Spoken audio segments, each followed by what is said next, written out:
sendo cobrado judicialmente, tem um processo contra mim, uma pessoa está me cobrando. E agora, o que eu vou fazer da minha vida? Calma.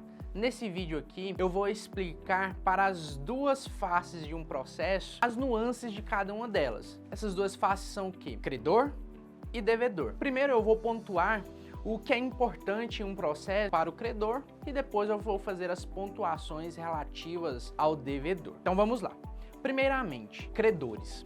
O credor ele precisa ter o direito de cobrar o débito do devedor. Esse direito ele surge a partir de um objeto, seja um contrato de prestação de serviços, por exemplo, um contrato de aluguel ou mesmo um cheque que não esteja prescrito, ainda esteja dentro da validade dele. Esses são meios que o credor tem para cobrar. E esses meios que eu citei são títulos executivos que vão resultar em uma possível ação de execução. A ação de execução, ela tem um trâmite especial. Em tese, ela é mais rápida porque aquele direito, aquele crédito, aquele dinheiro que a pessoa está buscando já é certo. Juridicamente, nós falamos que é líquido, certo e exigível. Por isso, esse trâmite do processo de execução, em regra, é mais rápido. Mas aí você pergunta, então eu só posso entrar na justiça para cobrar um valor se eu tiver um contrato ou um cheque?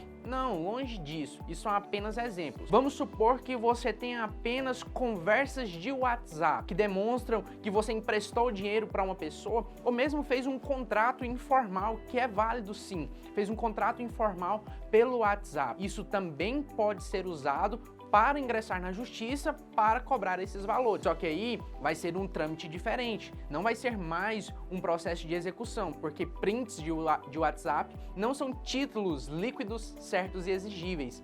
Há necessidade de um processo que nós chamamos de conhecimento para que o juiz possa averiguar se realmente aquela parte autora, o credor, tem direito de cobrar aqueles valores, se é justo que o devedor pague esses valores. E nesse processo de conhecimento, vai ser ofertado o prazo para que o devedor apresente a sua defesa, que nós chamamos de contestação. Caso a cobrança seja indevida, por exemplo, o devedor já pagou o valor e mesmo assim houve ingresso da ação. O devedor, na sua contestação, na sua defesa, feita por um advogado especialista e da confiança dele, vai apresentar, olha só, eu já paguei, tá aqui o comprovante de pagamento. Então o credor tem que ficar atento a isso também, para que ele não ingresse cobrando algo que já foi recebido. Aí você pode pensar, mas como que isso vai acontecer?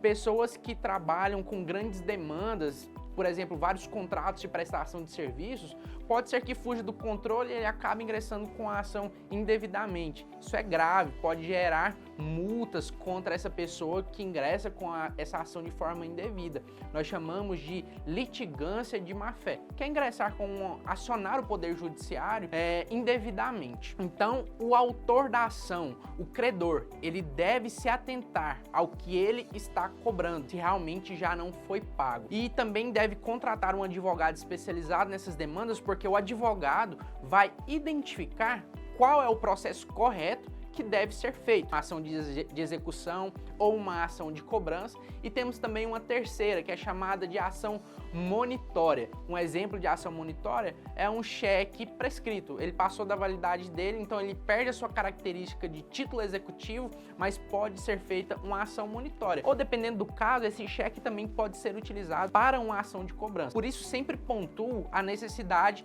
da atuação do profissional, porque o profissional ele vai saber identificar esses detalhes de cada caso para que faça o procedimento correto. Outra coisa muito importante de ser pontuada para o credor é que um processo ele envolve custas. Ele vai ter que contratar o advogado da confiança dele, mas para que se dê início ao processo, precisa-se, entre aspas, pagar taxas para o judiciário, que são as custas processuais. Só que há a possibilidade de se conseguir o que chamamos de gratuidade de justiça.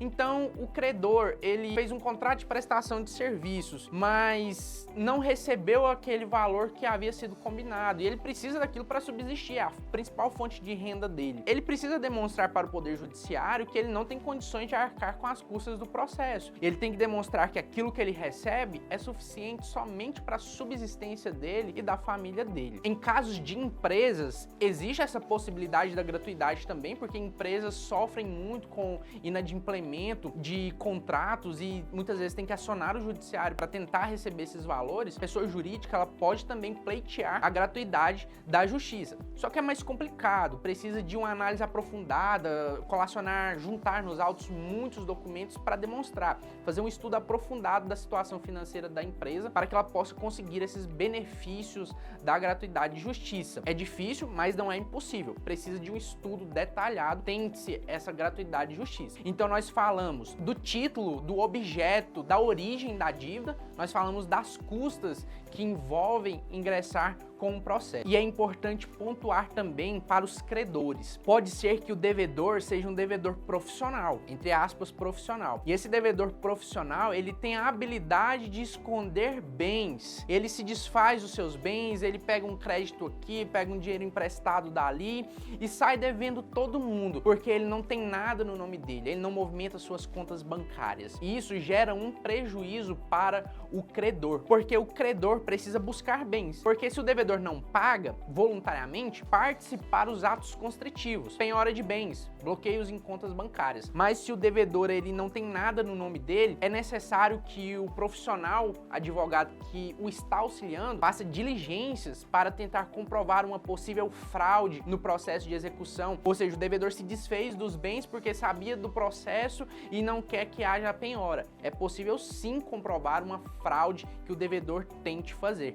Então o credor precisa se atentar a isso. O processo de execução muitas vezes exige muita diligência por parte do profissional contratado para que ele busque as alternativas necessárias para que o crédito seja satisfeito, para que o credor possa receber o dinheiro. Algumas vezes ocorre disso não acontecer. Várias diligências são feitas, mas ao final não se encontram bens. E a partir daí começa a contar o prazo prescricional, que é aquele caso em que o credor ele perde o direito de cobrar aquela dívida judicialmente. Então, um processo de execução para o credor envolve diversas nuances que são necessários um profissional para auxiliar. Quanto ao devedor, o devedor precisa se atentar se aquela cobrança é justa, se realmente ele está devendo aqueles valores, se não é uma cobrança abusiva, se não há um excesso naquilo que está sendo cobrado. Também é feito com o auxílio de um advogado da confiança do devedor. Esse advogado ele vai analisar qual será a melhor defesa. E caso ele não tenha bens e dependendo da situação, o devedor pode até mesmo ter sua CNH bloqueada devido a essa dívida.